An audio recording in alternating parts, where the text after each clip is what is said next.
While life-changing days can be as cataclysmic as never touching another drop of alcohol, or as simple as lying to a Girl Scout, every life-changing day holds something in common. They all involve an internal battle inside our own heads, a battle that must be won. You know, we live in a world where opposites are in conflict and we're in the middle. There's the pull to do good and the pull to do evil, to do what's right, and the pull to cross the line. That bit of warfare goes on even in our own head, our own consciousness. When I was a little kid growing up, I remember this cartoon of a little boy, and it showed this little boy with a little devil on one shoulder and a little angel on the other shoulder. The little devil said to the little boy, "Go ahead and do it, it'll be okay. It'll be fine, go ahead, go ahead." And little angel saying, "No, no, no, don't do it, don't do it." The little devil said, "Yes, go ahead." Little angel voice, "No, no." And I guess that's part of our life experience. It's part of the adventure. The old prophet said, "Love good and hate evil." And if we become educated in that way, knowing when the voice of temptation is not the right road to take, we make some better choices. When I got up this morning, a little voice said, "You really don't have to do your exercises today. You could skip today. You've got some work to do." And I got in at about 1 o'clock this morning on my airline flight from Colorado Springs. But as recently as this morning, the little voice said, "You don't have to do them this morning." But I well know that if I postpone a day, sure enough, I've got to make up for it somewhere. Maybe do a modified version if I don't have quite enough time, but don't let it just go. But we all have that. You know, that's fairly constant. What voice to listen to? I guess part of the answer is not to become a victim of yourself. Beware of the thief on the street that's after your purse, but also beware of the thief in your mind that's after your promise. The little thief in your head that says, "You're too tall, you're too short, you've never done it before, it's not going to happen for you. Others can find this book, you can't find it. If you found it, you probably wouldn't read it. If you read it, you probably wouldn't understand it." This is a constant bit of warfare going on inside of our head. So we all have to deal with that. But what I call that in these experiences is the great adventure. It seems as though God has designed human life and his own existence as a bit of adventure. First creating all the angels according to the storyteller.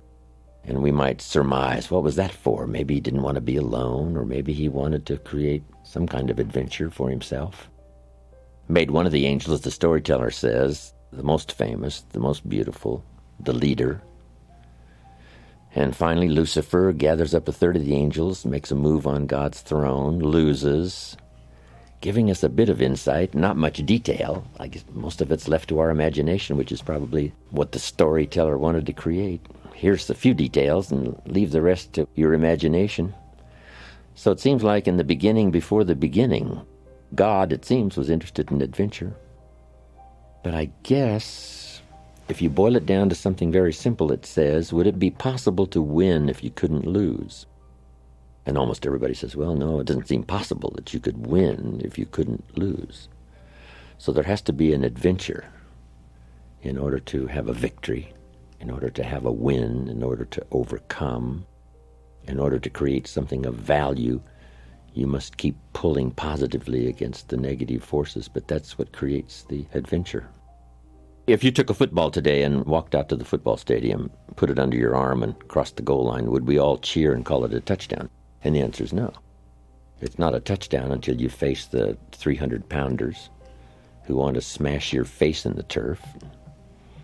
And if you can muscle by them, dance by the secondary, cross the goal line, with the football under your arm, now we call it a touchdown, maybe a championship. But not without the conflict. But that's a good phrase. Opposites are in conflict and we're in the middle. And on any given day or occasion, that conflict can occur.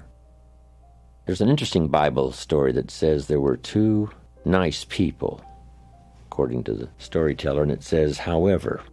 It's an interesting word, and that's where the adventure begins. However.